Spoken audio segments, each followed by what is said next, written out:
Hey everybody, it's Cheyenne and welcome back to my channel. Today I wanted to do a video on pediatrics, and pediatrics is a child dentist. Now some people go to a child dentist, I think you can go until you're 18, but we mostly refer people or children to pediatrics if they're 12 and under and they need dental work, and if they're hard to, if they're moving around a lot or squirming or won't let us inside their mouth, things like that. Now, I have never worked in a pedo office, but I have worked in a school program for about a year and a half where I did sealants and fluoride application and then dental education for grades K through 8. And then I also would dress up as a tooth fairy for K through 2nd graders, and that was very fun. I will insert a photo here. The K and 1st graders were so cute with the tooth fairy. 2nd graders, not so much. And it actually blew my mind because I felt like I believed in the tooth fairy for a very long time. Until I stayed awake one night and then seen my mom taking my brother's tooth because we slept on bunk beds. So I slept on the top and I watched for the tooth fairy, and it was my mom, and then I learned the truth. But these 2nd graders, they don't believe in the tooth fairy anymore. At least the ones I've worked with, or they just, no, definitely not. I remember one of the first 2nd grade classrooms that I walked into to do education as a tooth fairy, they just were like, who is this lady? She's not the tooth fairy. This one kid was like, where'd you get your wings from? The Dollar Tree? Like, they were not about it. Not about it at all. But anyways, back to pediatrics. If you work in a pedo office, God bless you, because working with children can be very, very difficult. As assistants, we have enough to think about. We're trying to be the mind reader for the dentist and figure out what he wants to do next, or what he might want or what he might not want. We're trying to keep the patient calm and everything else that's going on in your mind. And with children, it's just a whole other ball game. You're doing a million other things as well, and it's a lot. So I commend you if you're a child. So I commend you if you work in a pediatric office, because that's some hard stuff. And children are adorable, but they're hard to do dentistry on, because if they refuse to open their mouth, like, what are you gonna do? You can't do anything. But anyways, I just wanted to give you guys some tips and tricks that I've learned as a dental assistant, just working with children, and just things you can do to make them more relaxed. The number one thing, which a lot of parents don't agree with, is children tend to do better without their parents in the room. Now, if you want to bring your kid into the operatory, and of course you want to make sure that it's a dentist that you're comfortable with, but bring your kid to the operatory, say your goodbye, but they always seem to do better if their parents leave the room. And that's really, really hard to ask of parents not to be in the room, because of course it's your child, and when your child's scared or frightened, you want to be there, you want to protect them, and I 100% totally understand that. But children tend to act up more or be more theatrical with their parents in the room. They want to amp up everything because they want to get out of it.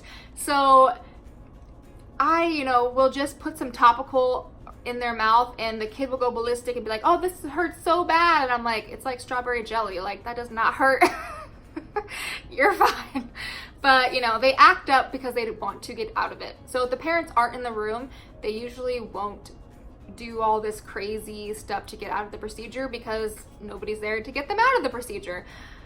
So if you can, I always try to convince the parent just to have the patient in there or the child in there by themselves, just because they seem to act a little bit better. Second thing, children, they want to be explained everything. They will ask you a million questions. What's this? How do you use that? Why are you using that? Where's that gonna go? What are you doing? They ask a million questions. So I just explain every little step. And as soon as you sit down in that chair, I'm like, okay, so first we're gonna make your tooth go to sleep, and first I'm gonna apply some jelly to your tooth, and that's gonna get your gums a little numb. It's gonna taste a little funny, but it tastes like strawberry, and I'll let them smell it or whatever. And then we'll put that in. I say, and then the doctor's gonna come in, he's gonna make your tooth fall asleep, And then we're gonna, you know, take out the sugar bugs out of your tooth, and then we're gonna put a filling in there, and then we're just gonna use this cool blue light, and it's gonna make it stick to your tooth.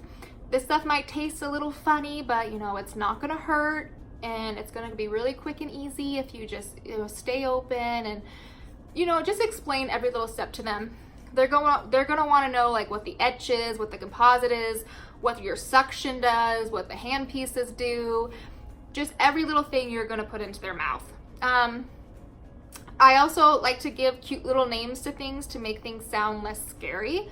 So like your saliva injector can be Mr. Slurpee.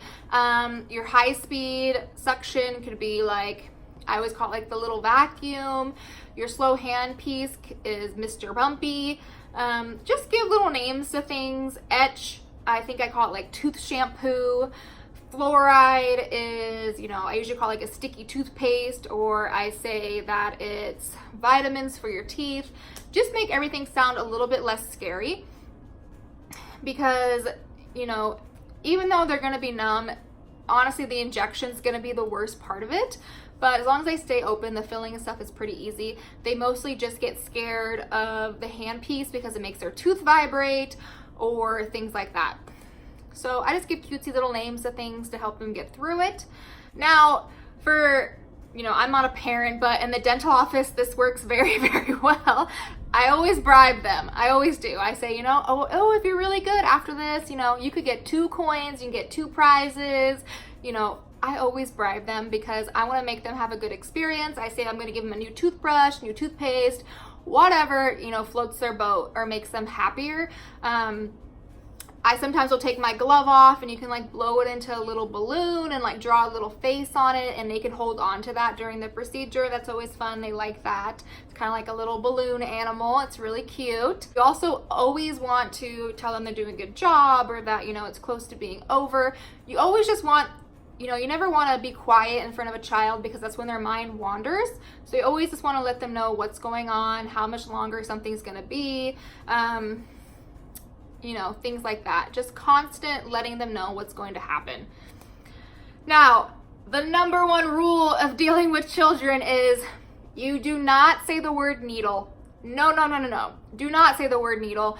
And that is one thing with parents that drives some parents that drive me crazy, is they'll bring, and a lot of times it's dads, they think it's funny or something, but they'll bring their kid in to get a filling done, and the dad's like, ooh, you're gonna get that shot, that needle, ooh, you know, it's gonna hurt, it hurts real bad. And it's like, why are you telling your kid that this is gonna hurt?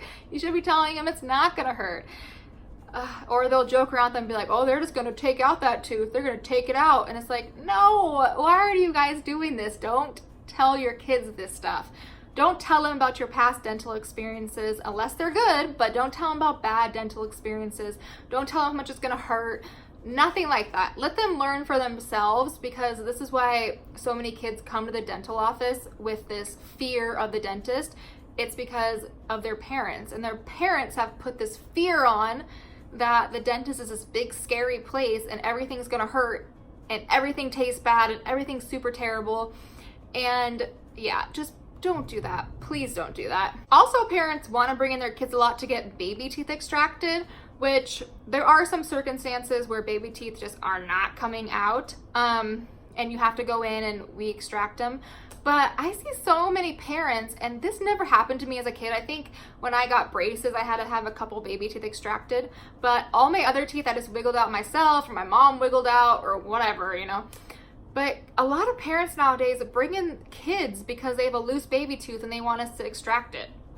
And I get that maybe at home the kids, you know, complaining about the baby tooth, or probably making a big fuss out of it at home and saying that it hurts and this and that. But just wiggle those puppies out. Like, don't put your kid through the trauma of getting an injection and us taking out this baby tooth. Like, just wiggle it, or give them an apple, or, you know, the best thing to like grip a baby tooth is a piece of gauze. And I always give this to kids with loose baby teeth because it grips a tooth really well, or like a paper towel, and just wiggle it, you know, side to side, front to back. Get that puppy out of there. There's so many parents that bring their kids in to get baby teeth extracted.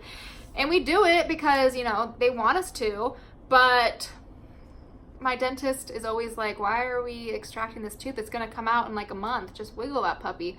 It just puts the kid through unnecessary trauma that they don't really need to go through.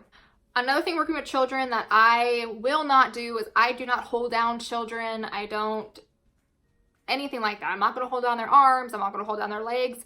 I've had parents ask me to like hold down their child while they're getting the injection and stuff. I am not doing that. I'm not holding down your kid. I'm not making this a bad experience for them. If you want to hold down your kid, go for it, but it's not going to provide them with a good experience.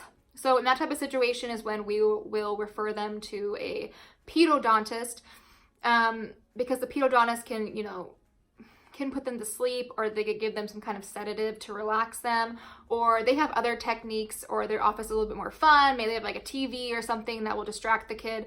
But I, for one, am not holding down children. The only time that I will maybe kind of push their hand away is if we're giving an injection and they're sitting there like this, and then their hand goes up slowly to like towards the needle. I will put their hand down, but then my hand goes right back up. I'm not holding down their hands or anything like that. I'm just trying to keep them protected so they're not going to touch the needle. But no, general dentists should not be holding down children.